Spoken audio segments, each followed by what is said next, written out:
Muito bom dia a todos aqueles que me honram tanto com sua presença nessas nossas reuniões já habituais das quartas-feiras pela manhã, em que tratamos das matérias relativas ao direito registral imobiliário, na série Registros sobre Registros, que já se encontra na sua exposição número 201.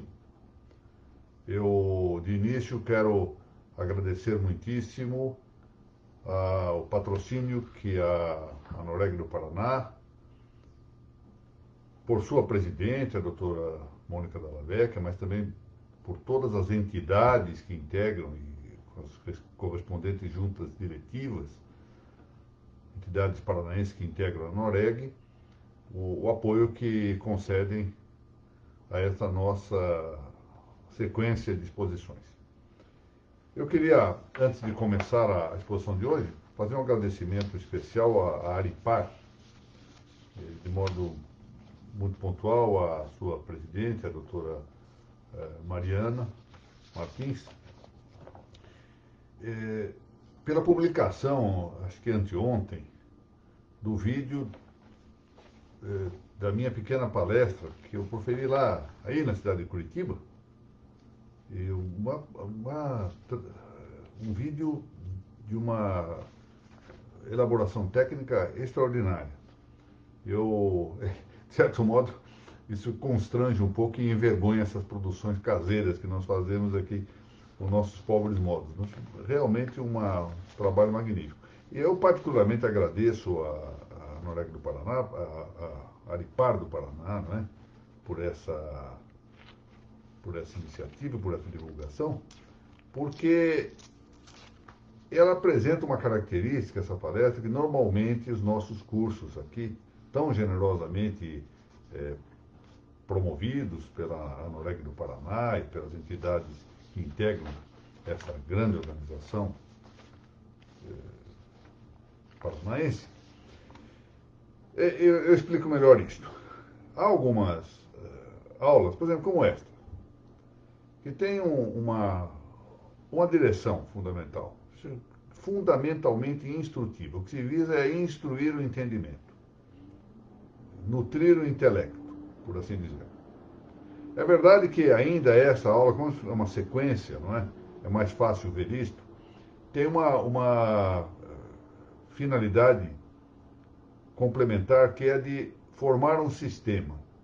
Quando nós temos aqui um conjunto de 200 aulas em sequência, 201 hoje, o que se visa com isso não é só a instrução pontual daquilo que se está falando na aula, mas formar um sistema, dar uma visão sistêmica do ponto de vista científico.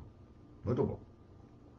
Mas há certas palestras, e de quando em quando isso ocorre também aqui ao largo do nosso curso. Vocês vão entender algumas referências nesse curso dentro já dessa outra perspectiva.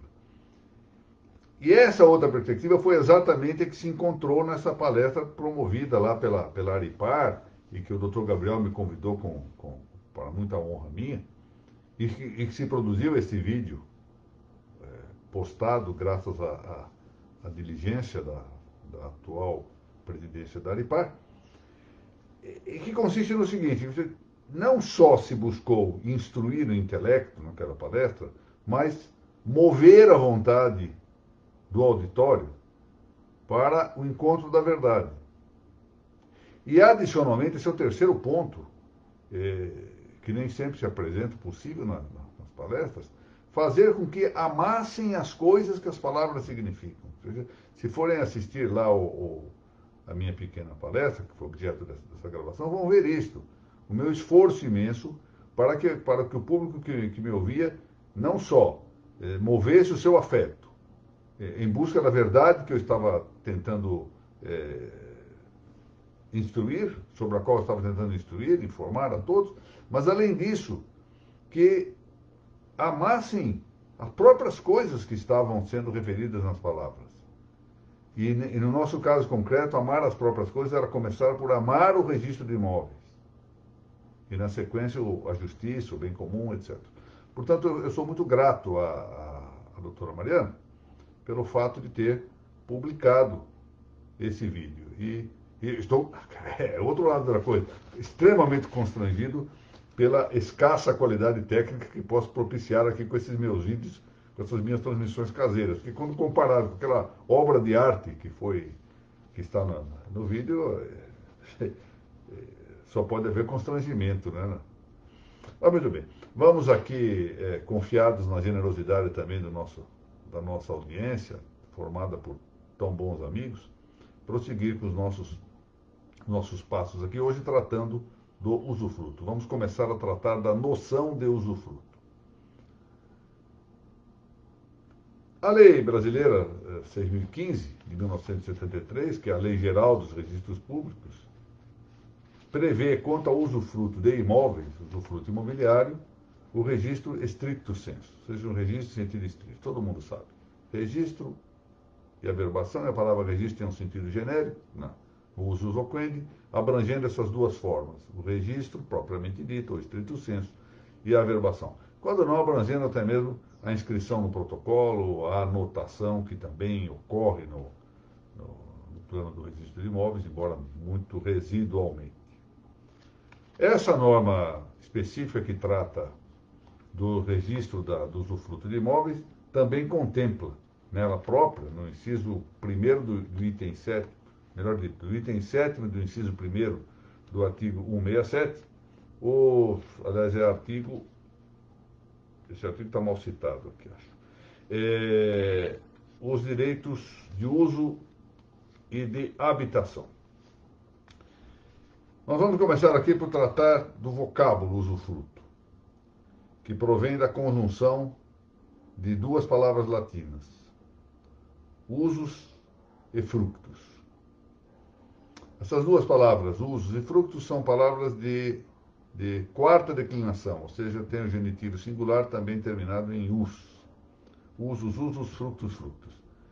E isso faz resultar no idioma português não só a atual palavra usufruto, mas também duas outras expressões. Uso froito, que era usada no século XIV, portanto a palavra se escrevia separadamente, né, a expressão usufruto que nós temos hoje se escrevia com duas palavras, uso froito, no século XIV isto. E também a palavra usufruito, já então unificadas, mas isso antecipa-se a esse uso froito, porque já no século XII, Antônio Geraldo da Cunha recolhe este uso no idioma português, então, nascente. Denomina-se usus um predicado ou atributo dominial, desmembrável da propriedade. É um atributo do domínio, mas que se desmembra ou se desdobra da elasticidade da propriedade. E é o atributo de servir-se de uma coisa. O serviço de uma coisa é usar dela. Se eu uso de uma coisa, eu me sirvo dela. Usar uma coisa é empregá-la para direta e principalmente satisfazer alguma necessidade ou utilidade dos homens. Aqui voltamos a insistir nessa característica antropológica a que deve vincular-se toda a apreciação do direito. O direito está feito para o serviço dos homens.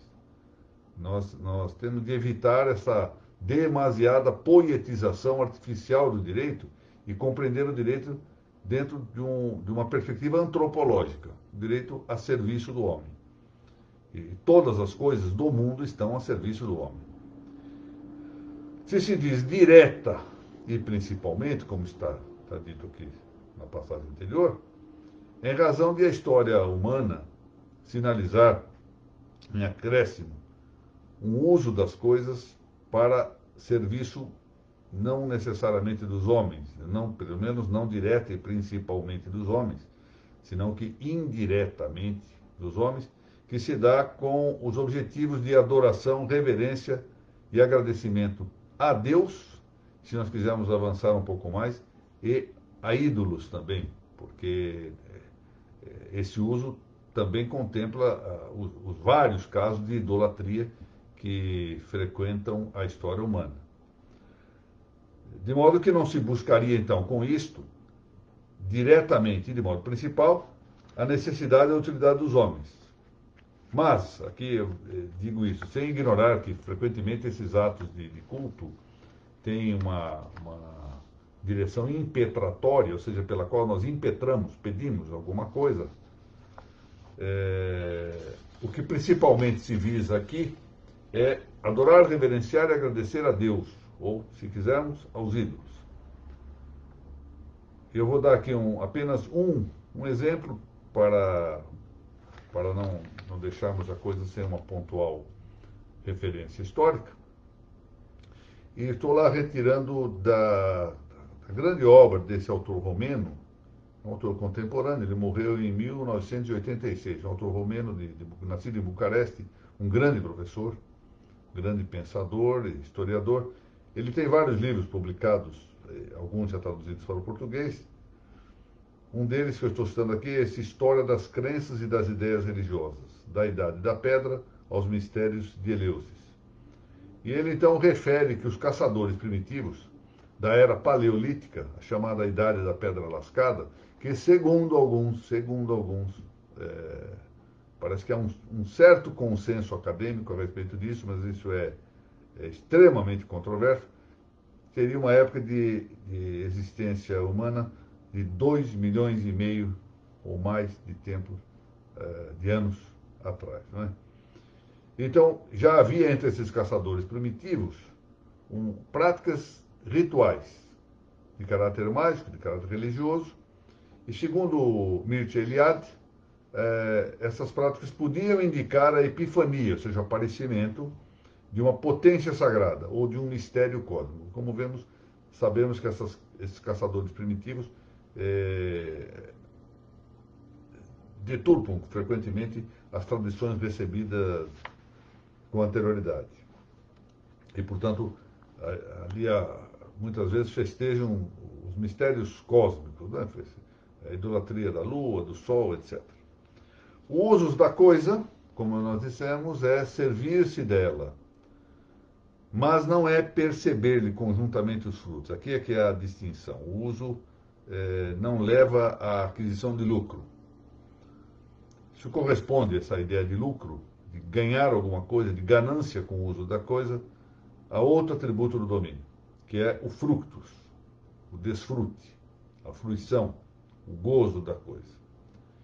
Ou seja, aqui já se tem o predicado, o atributo de recepção, o recebimento dos frutos da coisa. Quais são esses frutos? Bom, eles se dividem de logo entre frutos naturais e frutos civis ou industriados. Os frutos naturais são os que se produzem diretamente pela própria coisa, ainda que com alguma participação da indústria humana, como nós vemos, por exemplo, nas colheitas. O homem pode semear, mas a própria coisa produz os frutos diretamente. O homem pode ajudar de algum modo a captação do leite, mas o leite é produzido naturalmente pela própria coisa. Ou frutos civis, por exemplo, as rendas pecuniárias, aluguéis, etc. Eu aqui menciono esta obra de Álvaro Dors, uma obra valiosa, em que ele trata largamente disso, no seu direito romano privado, trata muito bem desta matéria. Daí que o usus fructus, ou seja, usus et fructus, ou seja, uso e fruto, ou usus frutusque, como refere entre nós Ernesto Faria, esse que está no final da palavra fructus, para quem tem o texto, acompanha o texto. Esses textos são publicados, como sabem, previamente no site da Noruega do Paraná. Esse que está no final da palavra fructus, substitui o et. Então, falar usus et fructus, ou falar usus frutusque, é a mesma coisa, significa a mesma coisa. A única diferença é a expressão, a forma de expressar, e a modificação da tônica, que em vez de ficar em fructus, vai transferir-se para a sílaba antecedente e ficará como frutusque. Usus frutusque. Bom, o uso fructus corresponde, assim, num plano semântico, né, de significação, à agregação dos atributos dominiais de uso e de fruto ou fruição. São dois atributos eles podem existir separadamente ou podem existir conjuntamente. Então, é essa junção que dá ensejo à ideia de usufruto. Isso já estava indicado em uma passagem célebre das Institutas, em que Paulo, como falamos em português, dizia: usus fructus, et ius alienes rebus utendi fruendi salva rerum substância. Ou seja, em vernáculo, usufruto é o direito de usar as coisas alheias e de delas desfrutar, sem que se lhes altere a substância. Atenção para essa cláusula, salva rerum substância, ou seja, salva a substância das coisas. Vamos deixar aqui indicado, num brevíssimo parágrafo, uma dificuldade prática, efetiva, para discriminar quando estamos diante do uso e quando estamos diante do usufruto. Na realidade, isso não é muito simples de distinguir, não. Porque já em dado tempo do direito romano, o usus romano compreendia, além do direito de utilizar as coisas alheias, o de perceber os seus frutos. O próprio uso dizia, olha, pode usar e também percepção de frutos. Desde que essa percepção se fizesse de acordo com as necessidades do usuário e, possivelmente, nós vamos ver que há uma controvérsia entre os romanistas, mas possivelmente isso se estendia às necessidades da própria família do usuário. Assim, desde que não houvesse intuito comercial, ou seja, se eu não tratasse esses frutos como objeto de mercancia, ou seja, de transmissão comercial, com intuito crematístico, de lucro, etc., caberia incluir no próprio uso a colheita de frutos para atender às necessidades do usuário e para, igualmente, atender às necessidades, possivelmente, atender às necessidades de sua família. Assim, por exemplo, pensemos na colheita da lenha, de hortaliças, de legumes, de frutas e flores, de quem tinha o direito ao uso de um campo. Pode usar aqui, está ótimo, mas o usufruto não estava indicado contratualmente, mas se admitia que, desde que fosse para atender a necessidade pessoal de quem estava usando, de sua família, ele pudesse colher aquilo que eram os produtos naturais da coisa. Igualmente, a utilização de água para satisfazer as necessidades cotidianas. Quer as do titular do uso, volto a dizer, o usuário, quer as de sua família. E tudo isso, segundo alguns juristas romanos, eu menciono aqui Sabino, Prócolo e Labeone, era de ser entendido deste modo, né? Mas não faltou controvérsia, como eu disse, porque essa amplificação da noção de usufruto pode ter sido obra de compiladores de textos jurídicos posteriores, né, aos fatos. E teria, segundo alguns, ocorrido interpolação de textos, ou seja, interpolavam alguns textos para justificar situações novas, como se estivessem já em doutrina anterior. Lembremos-nos que nesse período a divulgação de escrito é uma coisa cara, não é? Em virtude de que a base material sobre a qual deveriam produzir-se o escrito custava muitíssimo. E me refiro aí a pergaminhos, papiros, etc. Diante disso, a sobrevivência desses textos era demasiadamente dispendiosa, não era fácil. E por isso facilitava um pouco a interpolação dos autores de períodos posteriores, que faziam isso por entender, ou seja, é uma espécie de uma contribuição pessoal à obra antiga. Não é? Nem sempre pensemos aqui que tenha havido má intenção com essas interpolações. Não. Eram interpretações que se indicavam junto ao texto. Eu aqui menciono alguns autores que valeria a pena, para quem queira aprofundar esse tema, consultar para início de estudos, né, de aprofundamento. Este autor italiano, Pietro Bonfante, Mário Bretoni, e entre nós aqui no Brasil, meu professor, estimado Alexandre Correia, que tem uma obra conjunta com o Gaetano Sciascia, e ele, nesses dois, desses dois autores é a afirmação de que a faculdade de usar a pouco e pouco se amplia, até abranger as famílias, as necessidades da família titular. Ou seja, Alexandre Corrêa e Gaetano Sciascia apoiam a tese da amplificação. Não julgam que seja fruto de interpolações posteriores. Muito bem. Vejamos um pouquinho a questão no direito brasileiro. O Código Civil Brasileiro de 2002, que é esse que está em vigor, divergiu do tratamento da matéria, tal como expressamente consta do Código Civil de 16, porque não possui dispositivo conceitual acerca do usufruto. Não está mal isso, não. Não é tarefa dos códigos definir institutos. Às vezes, isso se usa para clarificar institutos novos. No caso do usufruto, em rigor, não há necessidade. Isso é um instituto bastante consagrado na história jurídica dos povos. É um instituto que se pode dizer instituto do iugentium, direito da gente. Não há necessidade de defini-lo no código. Até porque, volto a dizer, não é da lei o papel de ficar fazendo definição de institutos.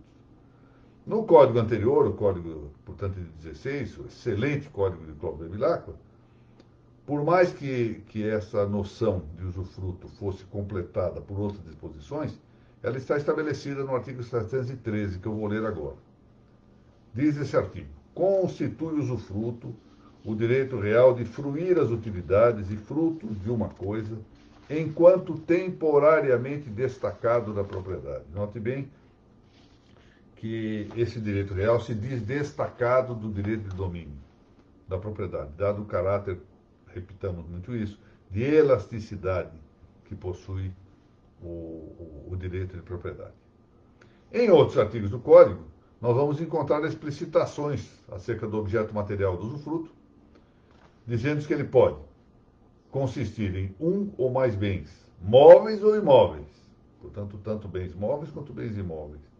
Um patrimônio inteiro, é possível haver um usufruto de patrimônio, ou parte desse patrimônio, abrangendo-lhe no todo ou em parte os frutos e utilidades.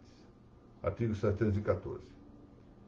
E que, salvo disposição em contrária, diz o 716, o usufruto pode estender-se aos acessórios da coisa e seus acrescidos. Muito bem.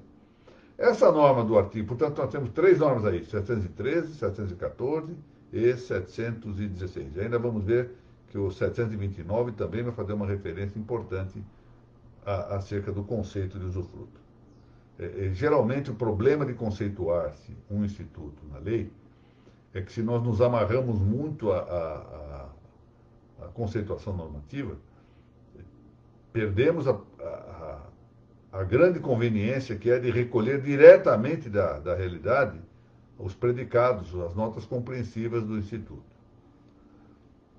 Eu me lembro aqui, e como esta aula está sob o patrocínio da Noruega do Paraná, que possui notas e registros em seu ambiente de consideração, de trabalho institucional, que as normas, por exemplo, do direito brasileiro referíveis ao direito notarial são muito poucas. São muito poucas. E provavelmente porque não há grande necessidade de uma normativa, embora talvez já fosse hora de fazer um código notarial, em atenção à circunstância de que o Brasil é muito grande. E talvez seja necessário uniformizar algumas práticas. Mas, em rigor, as normas do notariado latino são retiradas da história. Quando não se esteja propositadamente ou culposamente a subvertê-las, basta retirar da história. As normas já estão na história. A realidade histórica da natureza das notas. Então, fazer um código muitas vezes é útil. Acho que para o caso brasileiro eu próprio tenho insistido na conveniência de um código notarial, como também tenho insistido em um código de registro de imóveis, um código de registro civil das pessoas naturais, mas esse código deve ser o produto da história, o produto da tradição desses institutos, apenas para evitar, exatamente para evitar a deturpação das suas notas ou dos seus predicados, e não para criar novidades. De maneira que às vezes é um tanto inconveniente conceituar na lei, exatamente como neste caso aqui do Código Civil de 16, que apesar da genialidade de Clóvis Bevilacqua, foi necessário espalhar por 4 artigos elementos conceituais, ou elementos da compreensão do conceito de usufruto. Bom, a norma do artigo 713 do Código Bevilacqua calçou-se de um modo remoto no conceito de usufruto que já estava nas institutas romanas. Mas de maneira próxima tinha já os exemplos de vários códigos, que também de algum modo se apoiavam na definição romana. Eram códigos instituídos na Europa, o próprio Código Bevilacqua menciona isso, né? Por exemplo, na França, na Itália, na Espanha, em Portugal, Áustria, Suíça e Alemanha. E outros na América Hispânica. Argentina, Uruguai, Chile, Peru, Bolívia, Venezuela e México. Aqui fala-se América Hispânica porque tanto a América Lusitana quanto a América Espanhola, stricto sensu, fazem parte da ideia de hispanidade. Não é? A Espanha abrangia Portugal. A Espanha propriamente dita, o que hoje nós chamamos de Espanha, e Portugal. Então, portanto, pode falar comodamente em América Hispânica, expressão que é muito superior à referência à América Latina, como se os países de formação britânica não tivessem também uma forte influência latina. A expressão América Latina é realmente incorreta, imprópria. Dois aspectos, porém, parecem reclamar atenção nesse mencionado artigo 713 do Código Civil Brasileiro. Primeiro, nele se emprega o verbo fruir, que engloba, porém, tanto o conceito de usar quanto de desfrutar. Gozar, fruir, pois, em sentido estrito. O segundo aspecto a considerar é o de que o mesmo artigo 713 não adotou a cláusula final, esse é o ponto importante, da definição romana do usufruto. Lembra-se que eu mencionei aquele salva rerum substância da definição de Paulus nas Institutas? Não está mencionado no 713, é que nós vamos ter que encontrar no 729, completar a definição ali. Porque ali no 719 do Código de 16 se cuidava da salvaguarda substancial da coisa usufruída.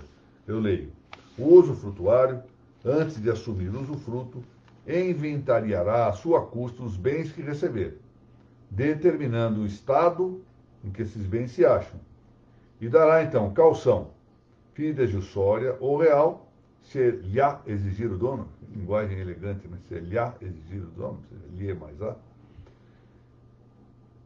dará caução, se exigir o dono, de velar-lhe para a conservação e entregá-los fim do usufruto. Então, toda essa construção imensa que aqui está é uma particularização ou regulamentação da ideia salva rerum substância, ou seja, tem que salvar ou resguardar a substância da coisa objeto do usufruto.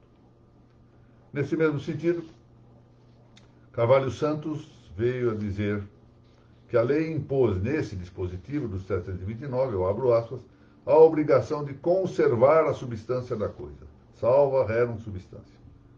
Aqui no Cristo salva rei substância. Tanto na matéria quanto na forma. Ou seja, conservando a matéria, conservando a forma da coisa. Muito bem. Direito real de uso e gozo ou fruição de coisas alheias, assim é o usufruto, parece ter surgido historicamente em Roma no século III a.C. Lembremos-nos, tem um certo relevo para entender sociologicamente o surgimento do usufruto, que o século III é o século em que se dão algumas coisas importantes em Roma. Em primeiro lugar, já ali se inauguram as guerras púnicas. Lembremos que a Primeira Guerra Púnica foi que permitiu a romanização, ou a provincialização, se nós quisermos dizer melhor, da Sicília, com a tomada da ilha da Sicília, que estava em mão de Cartago, pelos romanos. Não só se cria a ideia de província, mas se constitui, enfim, o Império Romano. O Império Romano está constituído nesse momento, segundo autores celebrados nessa matéria da historiografia romana. E é, portanto, nesse momento que se sente a necessidade do usufruto. O Instituto surge, ele brota, emerge espontaneamente da necessidade, em virtude da expansão do Império Romano. e a expansão de Roma, melhor dizendo, e a instituição do Império Romano. Seu objetivo inicial, portanto, foi o de proporcionar assistência a alguns integrantes da família do instituidor. E isso tinha sua importância porque com isso se permitia a possibilidade de retirar algum proveito de terras no momento em que Roma combatia nas guerras púnicas e em outras guerras travadas com outros povos. Lembremos que ao norte se travava uma guerra importante durante esse período com a Gália.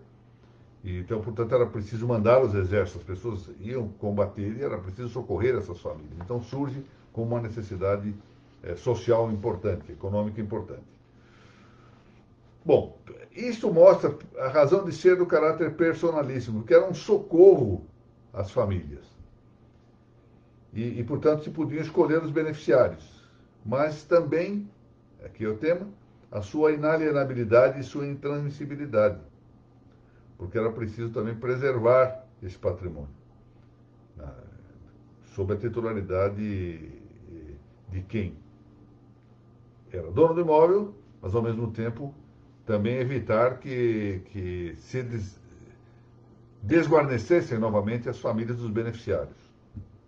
Por isso se evitava a inalienabilidade, e se evitava a alienabilidade e a transmissibilidade.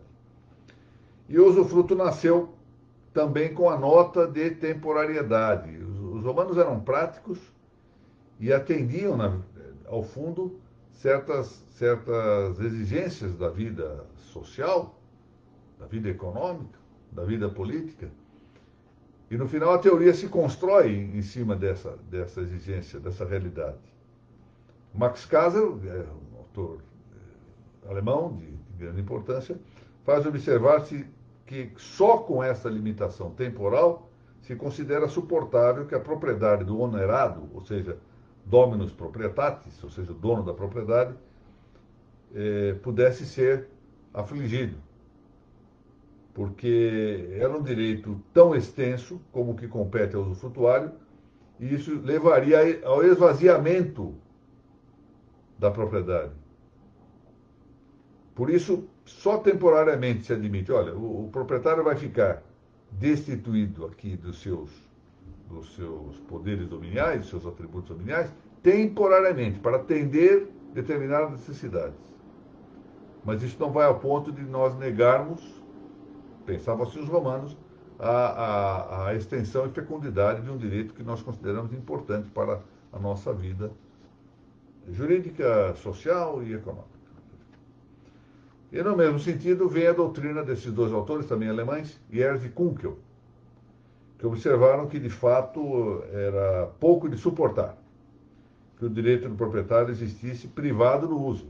Como um proprietário de uma coisa está privado de seu uso e privado do desfrute da coisa, só conservando a sua substância e, assim, a distância, não é?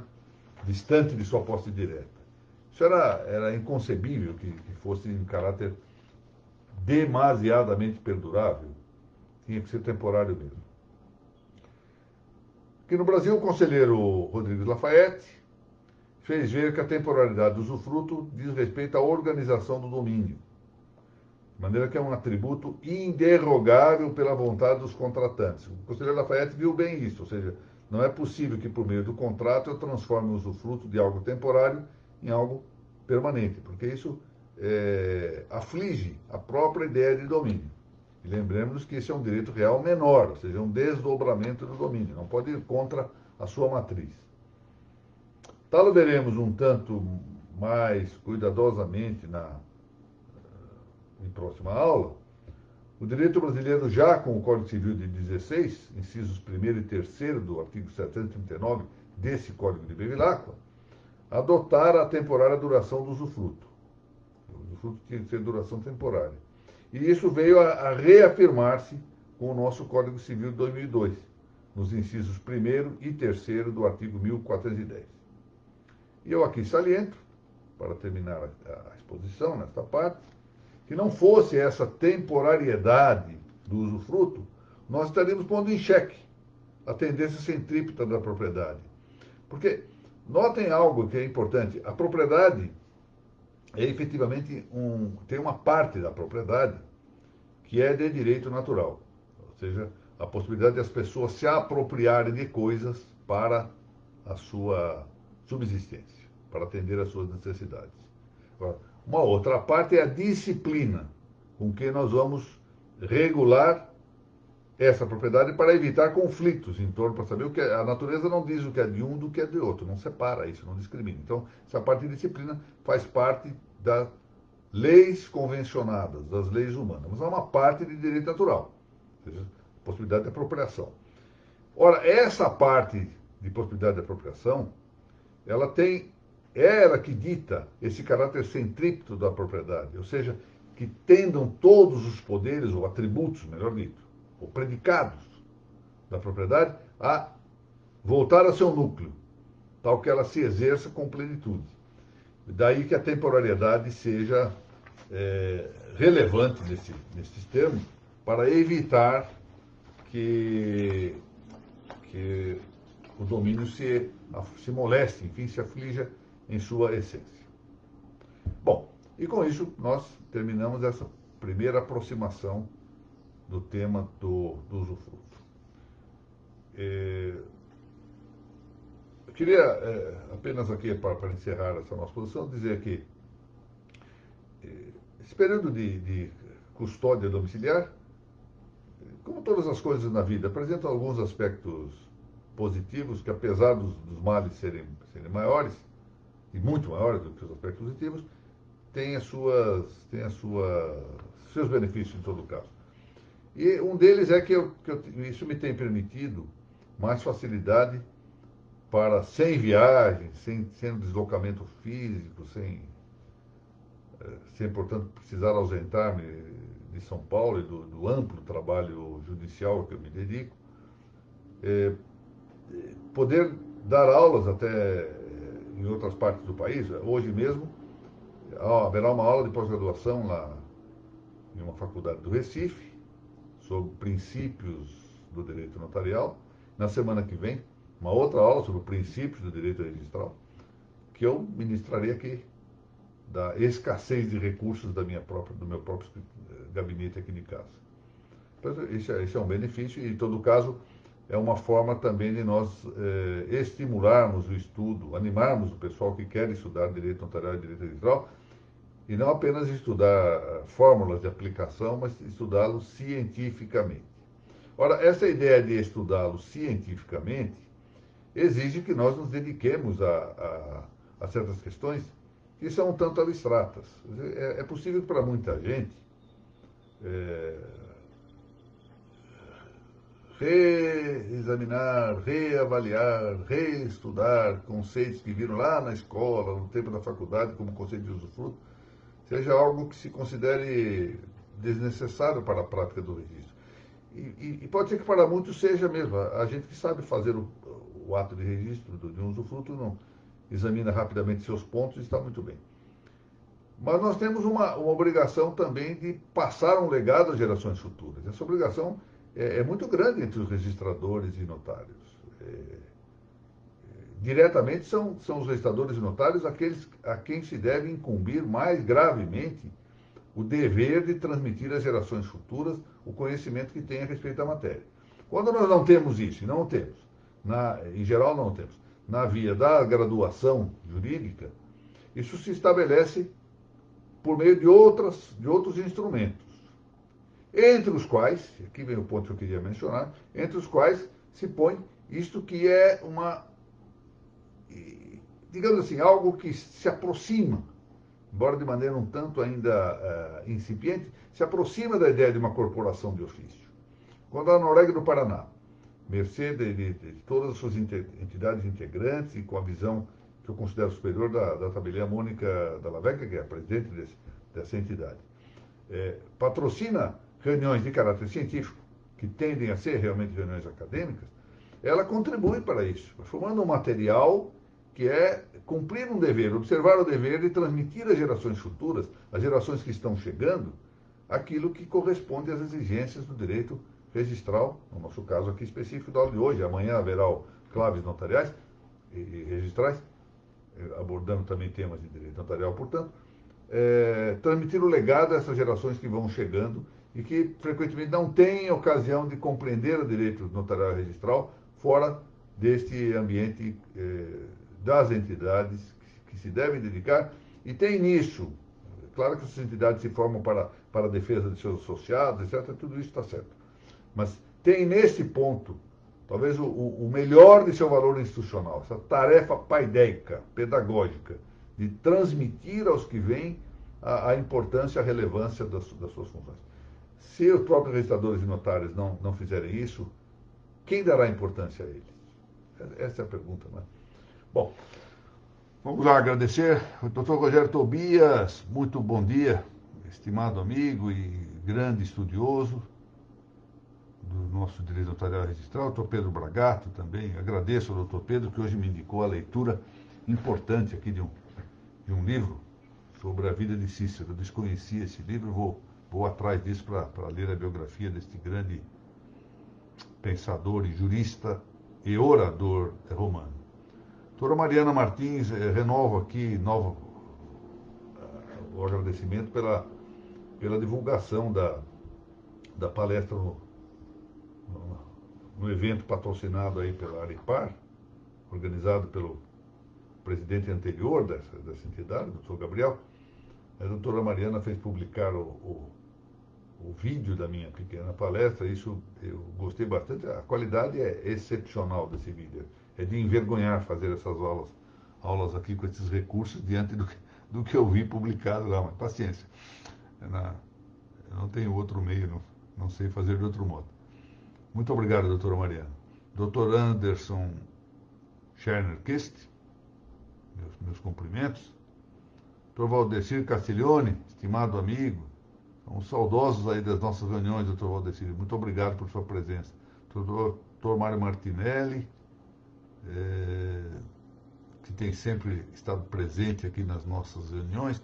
A doutora Mônica Macedo da Lavecchia, eu estou precisando de uma urgente informação que a ilustre presidente com o que a ilustre presidente poderia instruir-me. Até estou esperando desde ontem à noite essa informação, doutora Mônica.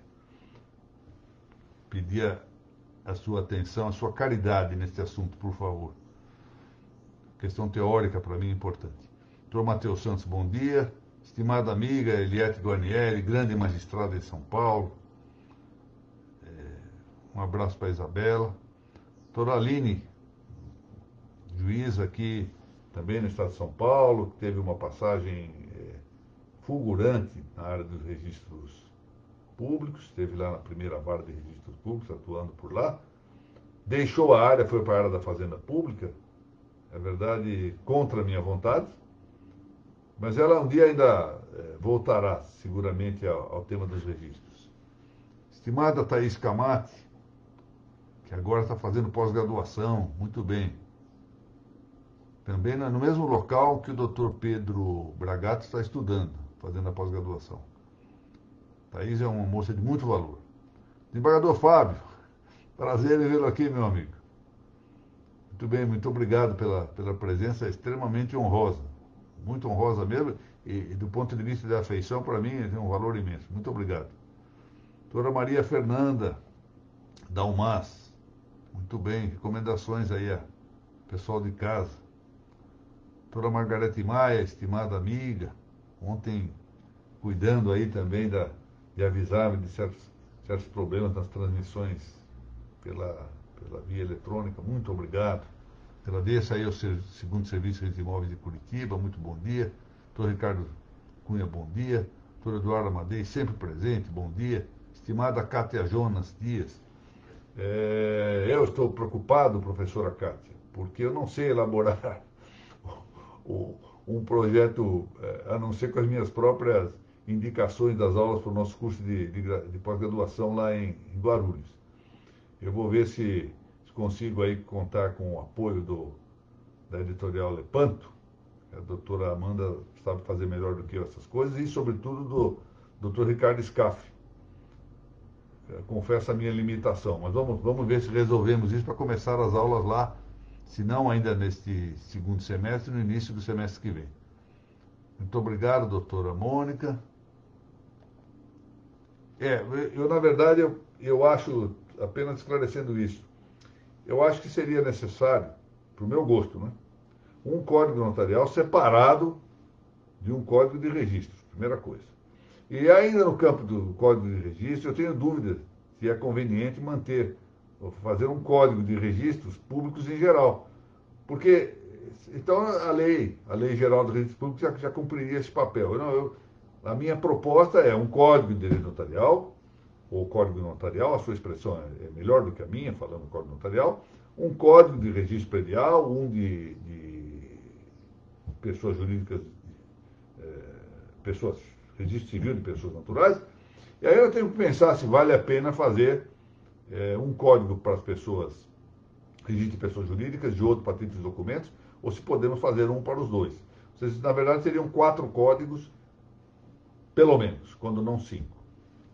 E alguma coisa, talvez no código notarial, poderíamos ter um capítulo para o tema do protesto de títulos. Aí eu não vejo inconveniente, mas não penso que seja um código notarial e registral. Pelo menos, visto assim, se houver melhores argumentos, eu vou rever isso. Obrigado, doutor Pedro. Muito bem, doutor Fábio. Agradeço. Agradeço. Eu vou esclarecer aqui para que todos saibam. Tive uma dúvida de como o direito brasileiro, na prática notarial, se comporta a respeito de um determinado assunto. E como eu vou ter que falar deste assunto na aula de hoje, lá na pós-graduação, eu precisava de uma informação concreta acerca do tema. E achei por bem consultar quem está na trincheira, né, com a doutora Mônica. Mas então já veio o esclarecimento. Muito obrigado. Meus caros, espero poder vê-los na aula de amanhã, da Claves Notariais. Vamos tratar do tema da accessão imobiliária. E às 10h30, também aqui na página da Noreg do Paraná. E torno a dizer que embora não seja um tema diretamente voltado à questão dos registros públicos, dos registros de imóveis, que já está na gráfica o trabalho que consegui elaborar aqui durante a pandemia sobre o direito natural. O ABC do direito natural que está sendo produzido, mais uma vez, pela competente editorial Lepanto. Penso que em um mês, mais ou menos, o livro estará publicado. Dr. Bruno Marques, muito obrigado. Bruno Marques Rodrigues Aires. Agradeço bastante. Meus caros, muito obrigado e até amanhã, se Deus permitir, ou pelo menos até a semana que vem.